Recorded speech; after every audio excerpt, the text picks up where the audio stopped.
ऐसी historical deal जिसमें ना कोई जमीन ली गई ना ही समुद्र, लेकिन फिर भी दो देशों को इसका फायदा मिलने वाला है। इंडिया और यूके के बीच फ्री ट्रेड एग्रीमेंट साइन हो चुका है और ये सिर्फ बिजनेस की बात नहीं है, ये डील देश के हर व्यक्ति को इंपैक्ट करेगी। चलो समझते हैं इससे आम आदमी को क्या फायदा मिलेगा, किस इंडस्ट्री को मिलेगा बूस्ट और क्या हो सकती है मुश्किलें।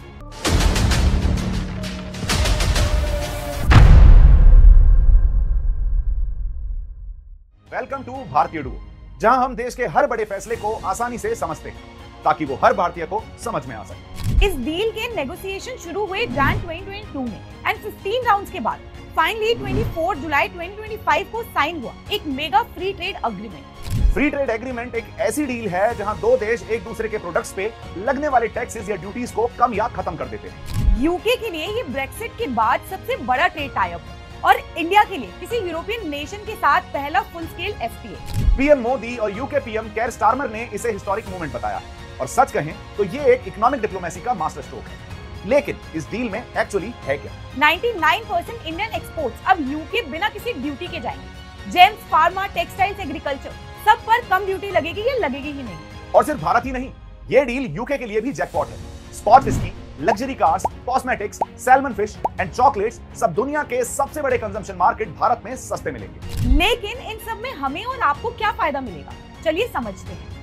आईटी, अकाउंटिंग एंड आर्किटेक्चर जैसे सेक्टर में काम करने वाले इंडियन प्रोफेशनल्स अब यूके जाकर 2 साल तक बिना यूके में ऑफिस खोले काम कर सकते हैं। अगर आप तिरुपुर, सूरत या लुधियाना के टेक्सटाइल बिजनेस में हो तो आपका टेक्सटाइल एक्सपोर्ट 30 से 45% बढ़ सकता है। ज्वेलरी डिजाइनर्स, फार्मा एक्सपोर्टर्स जैसे एमएसएमई एंटरप्रेन्योर्स के लिए भी अब यूके के दरवाजे खुल चुके हैं। लेकिन हाँ, यूके स्टैंडर्ड्स काफी स्ट्रिक्ट हैं, तो कंप्लायंस इश्यूज आ सकते हैं। इस डील से इंडियन सिटीजन्स को यूके में जॉब मिलना आसान हो जाएगा, बिकॉज अब 75,000 से ज्यादा इंडियन प्रोफेशनल्स को वहाँ बिना सोशल सिक्योरिटी पेमेंट के वर्क परमिट मिल सकता है। ये सिर्फ ट्रेड डील नहीं, बल्कि youth mobility and labour movement का भी दरवाजा है। वैसे इस डील से दोनों कंट्रीज को एक मेजर बूस्ट भी मिलने वाला है। यूके की जीडीपी को 4.8 बिलियन का एनुअल बूस्ट मिलेगा और भारत के लिए 50,000 करोड़ का एनुअल ग्रोथ पोटेंशियल एस्टिमेटेड है।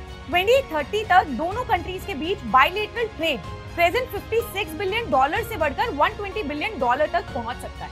5 ट्रिलियन इकोनॉमी बनने के लिए भारत का एक्सपोर्ट बढ़ना बहुत ज्यादा जरूरी है और ये डील उस हाईवे का एंट्री गेट बन सकता है, बिकॉज यूरोपियन यूनियन के साथ फ्री ट्रेड एग्रीमेंट नेगोशिएशंस भी अपने अंतिम चरण में है। लेकिन सब कुछ रोजी नहीं है। यूके ने अपना CBAM यानी कार्बन बॉर्डर टैक्स लगाया, मतलब स्टील और एल्यूमिनियम जैसे सेक्टर्स को दिक्कत हो सकती है और यूके स्टैंडर्ड्स टफ हैं और यूके ने 2024 में इंडिया के बासमती राइस का एक शिपमेंट रिजेक्ट किया था ड्यू टू पेस्टिसाइड ट्रेसेस। इसलिए क्वालिटी, लेबर लॉज, एनवायरनमेंट सब में फिट बैठना होगा। तो इसके लिए हम कर क्या सकते हैं?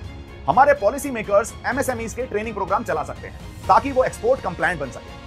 ऐसे एफटीएस तभी काम करते हैं जब इन डील्स का फायदा लोकल बिजनेसेस को मिले। इसलिए डिजिटल ट्रेड, कस्टम्स ऑटोमेशन और रूल्स ऑफ ओरिजिन सर्टिफिकेशन की ट्रेनिंग अर्जेंटली स्टार्ट करनी चाहिए। ब्रिटिश पार्लियामेंट और इंडियन कैबिनेट का रेटिफिकेशन अभी पेंडिंग है, जो इस ईयर एंड तक फिनिश होने के चांसेस हैं।